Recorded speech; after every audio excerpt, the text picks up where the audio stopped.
Welcome back. Senate Republicans looking to hit the ground running next year after expanding their majority in the midterms. But there are still goals they want to achieve in the remainder of 2018. My next guest will play a major role in shaping the party's agenda. Joining me right now is Republican Senator from Missouri, Roy Blunt. He has just been elected as the chairman of the Senate Republican Policy Committee. That is the chamber's fourth-ranking GOP leadership position. And, Senator, congratulations to you. Good to see you this morning. Thank you, Maria. Great to be with you. What are the priorities in the new Congress? Well, I think in the new Congress, one of our priorities is going to continue to be to confirm judges. You know, we're in the personnel business, unlike the House, and so the fact that the House has changed control really has no impact on that. What has impact on that is it looks like there are going to be 53 Republicans in the Senate instead of 51, and you can do a lot more with 53 than 51. You get a little more flexibility to maybe stretch a little bit more on someone that couldn't be appointed if it took absolutely every Republican, but could be if it took almost all the Republicans. So we'll see. You know, we've made great impact on the judiciary branch, not just the 2 Supreme Court seats, but 1 out of 6 of the Court of Appeals judges are now people who've been nominated by President Trump, confirmed by the Republican Senate. We're going to continue this year between now and December 31 to try to clear the calendar of those judges and others who are out of committee, and then to try to give the president the team that he needs to implement what he was elected to do. It's been one of the big obstacles that Democrats in the Senate have thrown in our way, something that's never happened before, the denial of a president to have his team, and they have effectively used every tool they had to slow that process down. You know, the judiciary namings probably has been one of the president's biggest accomplishments. I want to get you to talk to us more about that and confirming judicial nominees. What about Senator Flake's resistance? I mean, you talk about the resistance coming from the Dems. It's coming from even within your own party. Senator Flake's resisting in this in order to get Mueller legislation to make sure nobody messes with Robert Mueller's investigation. You know, and to make that, I think, even more concerning, there's really nobody threatening to mess with the Mueller investigation. Almost all of my colleagues, my Republican colleagues in the Senate, along with me, have publicly and repeatedly said how important it is to let that investigation go forward. Let's get it behind us. Let's not stop and have to start again. You know, the legislation that Senator Flake would like to see voted on would have to be signed by the president. It is clearly not going to happen. Why we would use up that time when we could be making these kind of lifetime changes in the judiciary is amazing to me. I think we're still going to figure out a way to do that, and we need to move forward. I think, Maria, on the Mueller dismissal side of the discussion, there's a huge constitutional reason not to believe that the Congress can decide who works in the judiciary branch. So, along with many others, I've said repeatedly, Mr. President, it would be a big mistake to not let this investigation go forward, but I'm not going to be for any legislation that would violate the constitutional separation of powers. If we wanted to have somebody the president couldn't fire, there's a way to do that. It was called the independent counsel, and that didn't turn out to be, in any case that I'm aware of, a very helpful thing. Well, I want to get back to that because I want to ask you about all of these investigations coming and how you're going to deal with it. But let me stay on the judiciary for a moment. Do you expect the president will have an opportunity to name a 3rd Supreme Court justice before Election Day 2020? Well, you don't know. You never know. I do know that having that actual vacancy in 2016 was much more focusing than the idea that there could be a vacancy. Of course, there always could be a vacancy. I think you would think that there's some likely opportunity that could happen. But having a chance to put 2 judges on the court, 2 judges that with good health are likely to serve for 3 decades is the real long-term impact that a president has to make on the country. A lot of things can be reversed.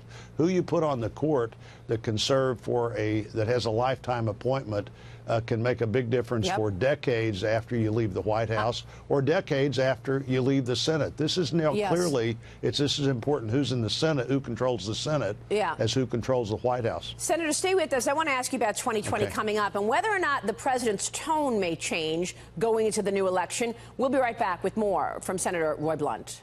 And Senator, we were just having a discussion with Congresswoman Liz Cheney about this incredible divisiveness going on, really on both sides, whether it's divisiveness in terms of what's happening within the government and their approach to President Trump, or on the Democratic side, this lurch all the way to the left. Look at Claire McCaskill in your state losing to Josh Hawley and basically saying, look, I'm not a crazy Democrat, and calling out her colleagues for going so left. Your reaction to Claire McCaskill's loss?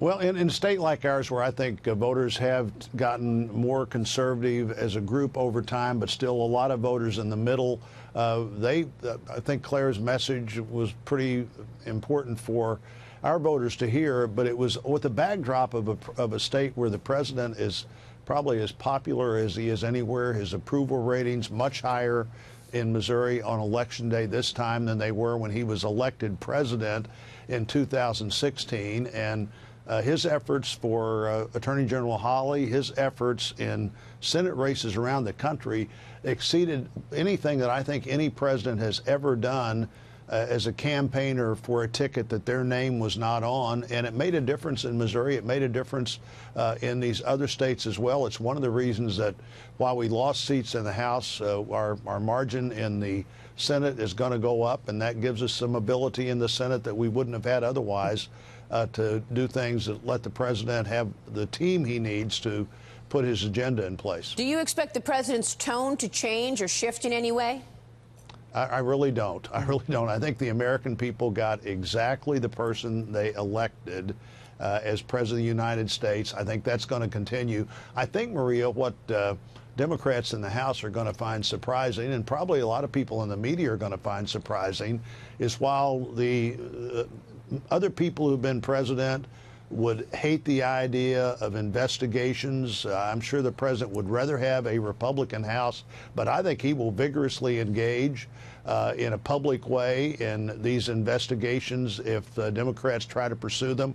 Probably the best thing Democrats could do in the House would be legislate rather than investigate. But if they investigate, they're going to have an active participant talking about how those investigations are being conducted in the White House, and that participant's going to be the President of the United States. Right, and will those claims or lawsuits fall flat in the Senate? Well, if it has to be House and Senate cooperation on these investigations, clearly that's not likely to happen. I think you're just going to see a level of engagement in past White Houses. If the Congress is investigating something, generally the White House message was fully cooperate, don't have much to say about this. I don't see the president not having much to say if there's an investigation going on. Frankly, I think it just gives him a different thing to talk about every day of the week, and he will continue to dominate that discussion in the next 2 years, the news discussion, just like he has in the last 2 years. What about the discussion around what took place during the 2016 election, where we know that a cabal of people at the top of the FBI and the Department of Justice, like Peter Strzok and Andrew McCabe and Bruce Orr and Jim Comey, tried to put their finger on the scale and stop Donald Trump from winning? Will Senate Republicans pick up where House Republicans left off in terms of the investigation into the DOJ and the FBI's actions ahead of the election? We know I'm on the House Intel Committee. We've been dealing with the Russian issues from the 2016 election, the Russian issues. But I think the answer is yes. The Judiciary Committee is almost certain to look more vigorously now at what happened in the Justice Department and the FBI during 2016. There is clearly a story to be told there. Part of that story is things that have been classified that if you get to see that classified material, you wonder what in the world about this is classified in a way that the American people couldn't know about it. I think before this is over, they're likely to know what's in those so-called classified documents, and they'll be surprised. Yeah, we're going to talk with Devin Nunes coming up about that in terms of that investigation. Right. Real quick, let me get back to business and appropriations. I spoke with the chairman and CEO of Boeing, who had some important comments, certainly about the Lion Air crash, but also about defense spending and what he's expecting in the next couple of years. I want to see if you agree with this. Listen to this. We see the defense budget here in the U.S. being sustained, and if you look back a couple of years when we were in the middle of sequestration, we feel like we're in a stronger budget position now on both sides of the aisle. So we look to the U.S. defense budget to remain strong, but we also see growth around the world. Today, about a third of our defense backlog is outside of the U.S. Interesting that a third of the backlog is outside the United States, but what are the priorities from your standpoint in terms of defense spending?